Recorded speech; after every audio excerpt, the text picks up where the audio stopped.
Saudara, dalam sidang kasus korupsi proyek BTS Kominfo kemarin mengungkap nama Dito Aryo Tejo sebagai penerima dana BTS Kominfo. Terdakwa Irwan Hermawan yang bersaksi menyebut menyerahkan uang 27 miliar rupiah pada Menteri Pemuda dan Olahraga Dito Aryo Tejo. Nama Menteri Pemuda dan Olahraga Dito Aryo Tejo disebut dalam sidang kasus korupsi proyek BTS Bakti Kominfo dengan terdakwa mantan Menkominfo Johnny G. Plate. Saksi Irwan Hermawan mengungkap telah menyerahkan uang 27 miliar rupiah pada Dito Aryo Tejo. Uang tersebut diberikan kepada Dito untuk pengurusan kasus dugaan korupsi BTS 4G yang saat itu masih dalam tahap penyelidikan di Kejaksaan Agung. Yang terakhir namanya Dito. Dito, ya. Dito apa? Pada saat itu saya tahunya namanya Dito saja. Dito apa, Pak? Dito itu macam-macam. Belakangan saya ketahui namanya Dito Aryo Tejo.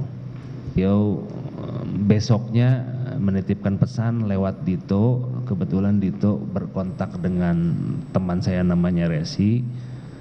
Untuk berikutnya langsung saja berhubungan dengan Haji Oni, tapi tidak dengan orang yang kemarin. Artinya orang yang kemarin itu adalah Windu dan saya. Jadi pada akhirnya yang bertemu dengan Dito dan Haji Oni itu adalah Pak Galumbang dan Resi, tapi Pak harus mengajak Pak Anang ya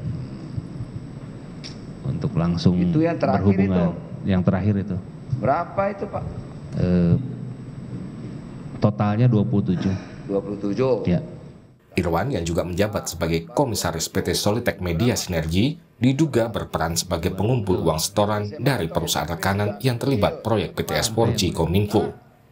Total uang yang dikumpulkan Irwan mencapai lebih dari 240 miliar rupiah. Uang tersebut kemudian didistribusikan ke berbagai pihak termasuk ke Dito Aryo Tejo. Selain menyebut nama Dito Aryo Tejo, Irwan Hermawan juga mengungkap aliran dana 240 miliar yang ia kumpulkan bersama terdakwa lain Windy Purnama. Irwan dan Windy membeberkan dana tersebut juga mengalir ke seseorang dari BPK sebesar 40 miliar rupiah dan 70 miliar rupiah ke salah satu staf anggota Komisi 1 DPR. Sinyal dari Pak Anang bahwa itu adalah K1. Saya tanya ke Pak Irwan, K1 itu apa? K1 itu artinya dari Komisi 1 gitu. Komisi yang 1. Mulia. Betul, Pak. Orang politik. Kan gitu jadinya. Komisi orang anggota DPR itu kan orang politik, Pak. DPR partai mana kan gitu jadi. Berapa diserahkan? Berapa diserahkan sama dia, Pak? Saya menyerahkan 2 kali yang mulia. Berapa? Totalnya 70 M kurang lebih. Berapa? 70 M. 70 M. Berarti Menpora Dito Aryo Tejo pada 3 Juli lalu telah diklarifikasi Kejaksaan Agung terkait dugaan aliran dana 27 miliar rupiah di kasus BTS Kominfo. Dito menyatakan tidak tahu menahu soal dana 27 miliar rupiah. Dana yang dikembalikan, Pak. Saya nggak tahu menahu. Ya, nominalnya sama, Mas. Dari awal udah begitu dan kita udah melakukan proses resmi. Hah? Tidak tahu menahu. 1 hari setelah diperiksa. Mas, makasih. Jaketnya Mas ya. Beda emang ukuran samanya. Jangan gitu, jangan gitu. Pengacara Irwan Hermawan, Magdir Ismail pada pertengahan Agustus lalu menyerahkan uang 27 miliar rupiah ke Kejaksaan Agung. Kala itu Magdir mengaku ada seseorang yang menyerahkan uang 27 miliar rupiah ke kantornya. Dalam kasus korupsi proyek BTS Kominfo ini, Irwan Hermawan juga didakwa telah melakukan tindak pidana korupsi yang menimbulkan kerugian negara 8 triliun rupiah.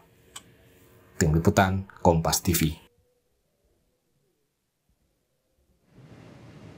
Kita coba analisis kesaksian di persidangan kasus BTS Kominfo yang menyebut nama Dito Aryo Tejo bersama pakar anti korupsi yang juga wakil ketua KPK di 2015-2019, Pak Saud Situmorang. Pak Saud, selamat petang. Pak Saud, boleh di-unmute Zoom-nya? Belum dibuka nampaknya? Sudah? Oke. Oke. Sehat ya Pak Saud ya? Iya, sehat.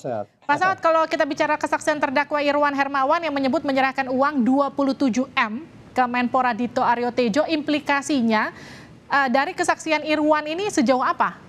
kalau kita bisa lihat? Iya, memang itu membenarkan keraguan hal-hal yang sebelumnya disebut-sebut ya.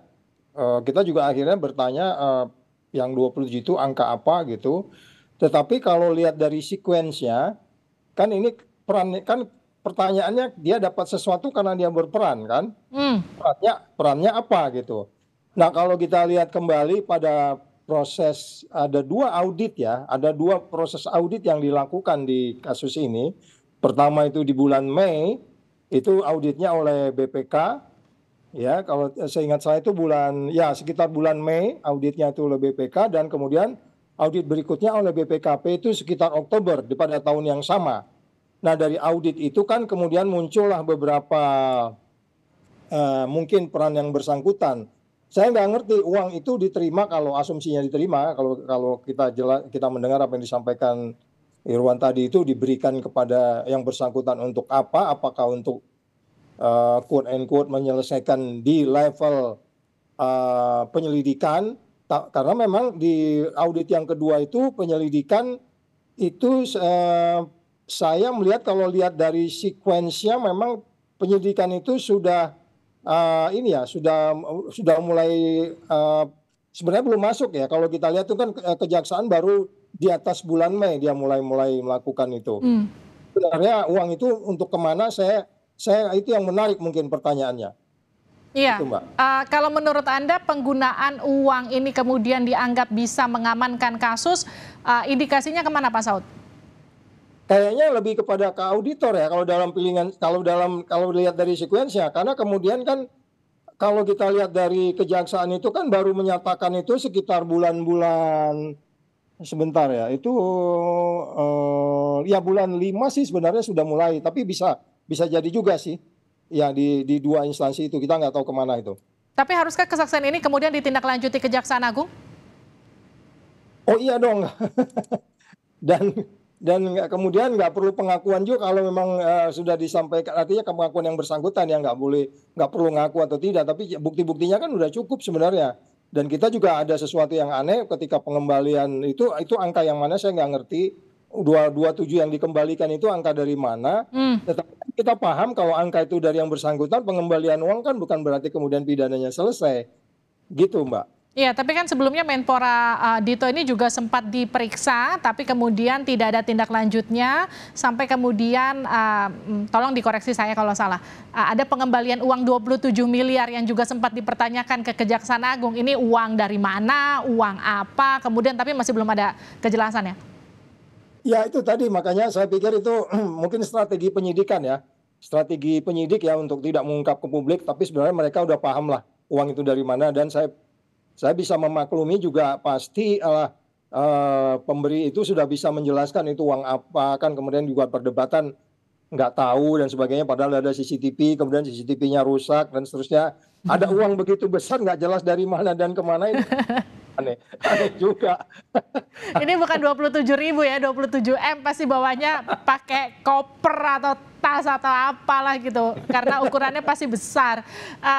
Oke, sebagai mantan penegak hukum yang juga banyak mengusut kasus korupsi, Pak Saud, seberapa sulit kalau Anda melihat dugaan korupsi di kasus Dana yang ada menyebut nama Menpora ini dengan angka 27M?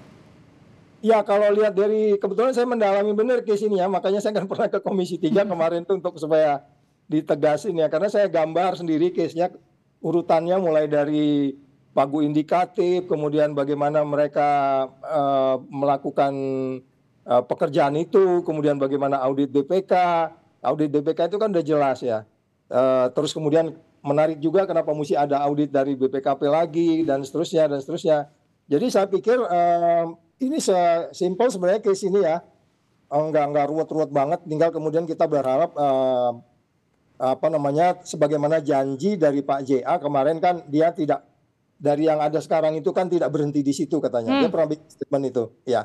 Pak Saud, Kejaksaan Agung kan juga belum bisa menentukan status hukum uang 27M yang diserahkan Pak Magdir Ismail ini kan sebelumnya ya. Kalau Anda melihatnya, kenapa kemudian status hukum uang 27M ini masih belum juga diumumkan ke publik? Kalau tadi Anda katakan mungkin saja ini bagian dari strategi penyelidikan gitu. Tapi kemudian status hukum uang ini aja masih bahkan belum di-announce begitu ke publik. Ya itu makanya kita juga salah kalau nerima uang nggak jelas uang itu sekarang ada di mana. Saya nggak ngerti. Saya dengar juga udah diserahkan kemana. Kita juga nggak mengikuti perkembangannya. Akan tetapi saya masih tetap berpikiran, berpandangan bahwa ini masih dalam strategi dan kemudian nggak lepas juga dengan situasi politik dalam negeri yang saat ini ya. Saya pikir supaya terlalu noisy, kayaknya begitu Mbak. Kenapa Pak Saud, menurut Anda, apakah kemudian nanti akan diduga seperti bola salju begitu yang akan menyeret lebih banyak orang lagi ketika kemudian status 27M ini diungkap? Bisa jadi juga demikian, sehingga kemudian dilakukan bertahap ya, dilakukan oleh pihak penyidik dalam hal ini dan juga penuntutnya, karena mereka ada di kejaksaan. Jadi kalau kita bertanya lebih lanjut sebenarnya case ini akan menjadi seperti apa? Saya percaya ucapan Pak Jaya tadi ini akan berkembang case ini. Tapi lagi-lagi saya terpaksa harus mengulangi lagi pernyataan saya beberapa menit yang lalu bahwa ini sebenarnya ada kaitan juga dengan situasi dalam negeri kita sehingga kemudian ya supaya lebih calm down gitu kayaknya. Kalau Anda percaya bahwa kasus ini juga mungkin akan berkembang dan juga menyeret banyak orang seperti pernyataan Pak JA begitu, Jaksa Agung begitu. Tapi artinya apakah perlu lembaga lain yang harus ikut menindaklanjuti kasus ini atau perlu kita percayakan saja ke kejaksaan untuk kemudian menyelesaikan kasus ini setuntas-tuntasnya? Ya, bagaimanapun perlu check and balance ya. Kita semua harus di check and balance, penegak hukum harus di check and balance. Ya, kalau memang mereka nanti menghadapi beberapa hal yang terkait dengan penindakan lebih lanjut, tentu kita harus berharap KPK untuk bisa membantunya. Kalau mereka ada katakanlah pakai atau hal lain, tapi saya pikir saya percaya mereka ini hanya bicara strategi aja. Sementara ya per hari ini saya bicara strategi, ya, bukan lebih lanjut bahwa mereka ragu atau bukti-buktinya kurang, enggak. Baik, terima kasih Pak Saud Situmorang sudah bergabung bersama kami di Sapa Indonesia Malam. Sehat-sehat Pak.